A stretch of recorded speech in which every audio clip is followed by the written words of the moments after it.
into the gumbo bowl, or else the crab's gonna look like it's a horror movie trying to climb out of the bowl.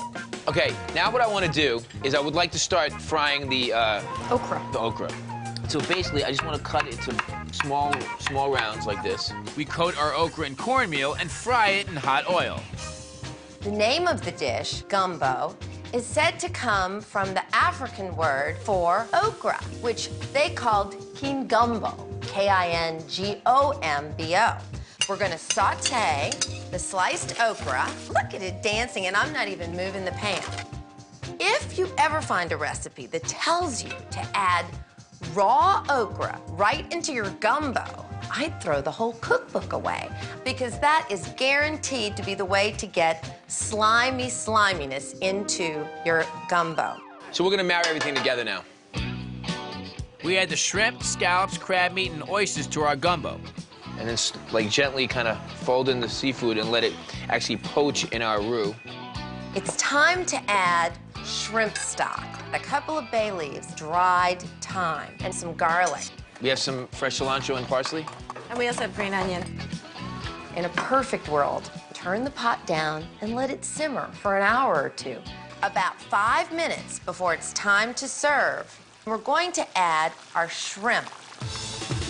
There it is, the perfect bowl of seafood gumbo, cooked the very best way, New Orleans style. All right, Poppy, get a load of this gumbo. Poppy Tucker welcomes the crowd to the former Indigo Plantation on Bayou Road in New Orleans for her gumbo party. There's a couple of perfect strangers here. How nice to have new friends. We're in New Orleans, Louisiana, to issue a seafood gumbo throwdown. Well, we're 0 for 2 in New Orleans, but I think this time we have a better chance. Now, I never, ever use a wire whisk. Such a lovely day for some gumbo.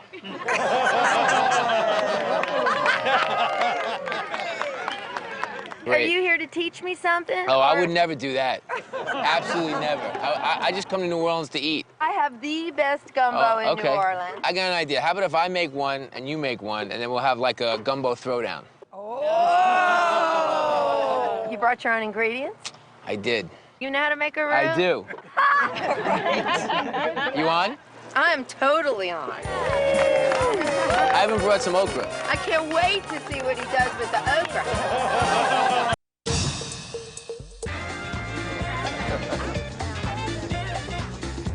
I'm very nervous about speaking about what I'm doing because I'm afraid I got the cheater baby over there. Poppy Tucker is understandably suspicious as I make myself comfortable at her gumbo garden party in New Orleans. Notice my big secret. Don't.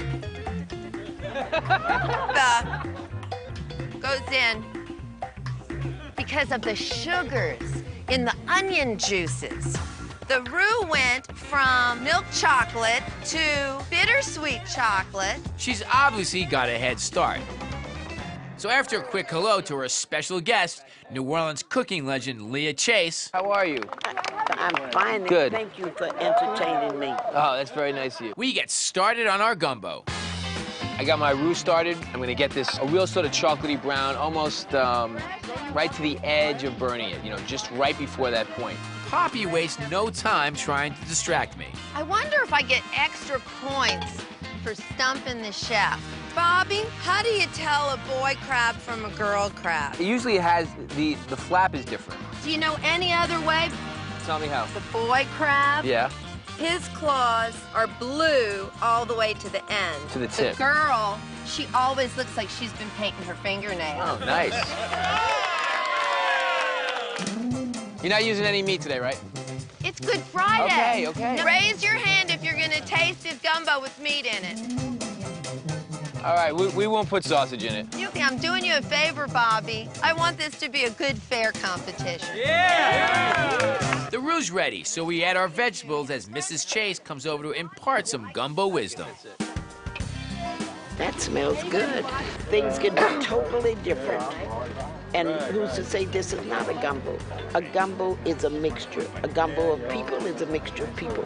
A gumbo with food is just a mixture of food. It just has to have a good taste. This is pretty. Give me a little stir and love in there, please. I need some magic. I need some of that magic you've had for all these years. I just added the shrimp stock, and now we're gonna make the base of the gumbo. I try to sneak in my pre-picked crab meat, but I can't slip anything by Poppy. What kind of crab meat is that exactly? Jumbo lump. Jumbo lump. Poor man. Where are you from, Bobby? Louisiana. Oh, don't fib to me. Poppy's got a lot to say about my crab meat, but fresh shrimp and local oysters ought to put a lid on it. And we'll top our gumbo off with something we know the crowd's gonna love. We're gonna cornmeal some fried okra. We're gonna make the okra the garnish on top of the gumbo. We finish up with scallions, parsley, and a little seasoning. And with Mrs. Chase's blessing, It looks beautiful. we send our gumbo out to the crowd.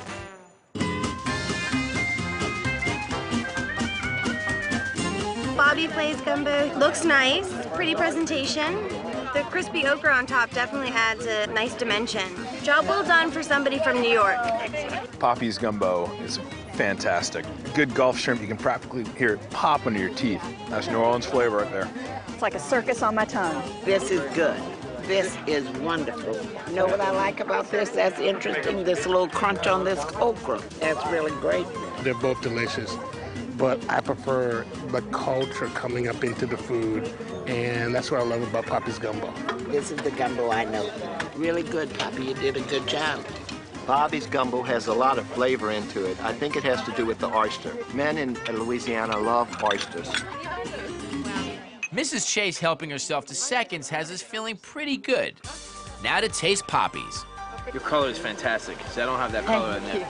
Even though the roux is incredibly rich, you can still taste the shrimp stock through it. I think that's the key, the balance. It has a lovely, lovely finish on it, full of seafood, and the oyster is beautiful, beautiful, beautiful. It's exactly what I would expect if I ordered a bowl of gumbo in a very, very, very fine restaurant outside of New Orleans. Well, I'll take that. Thank you.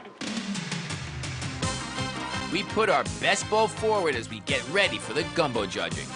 I'm Dale Curry, a columnist for New Orleans Magazine. I'm Jay Foreman, and I write the dish column for St. Charles Avenue Magazine. Well, the gumbo is hot. Let's start. Sounds good.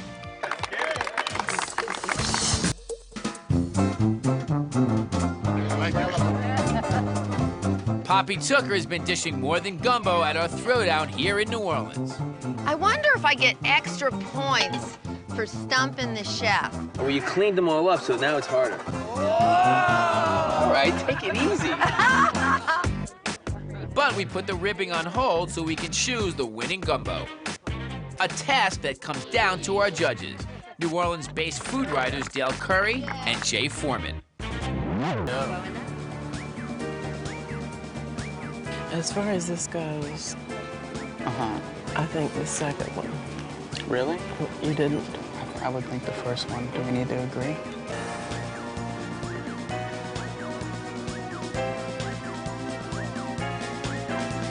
Okay. We've come to a decision.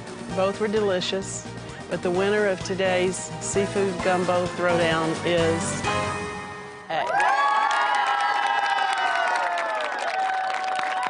Congratulations. Great job.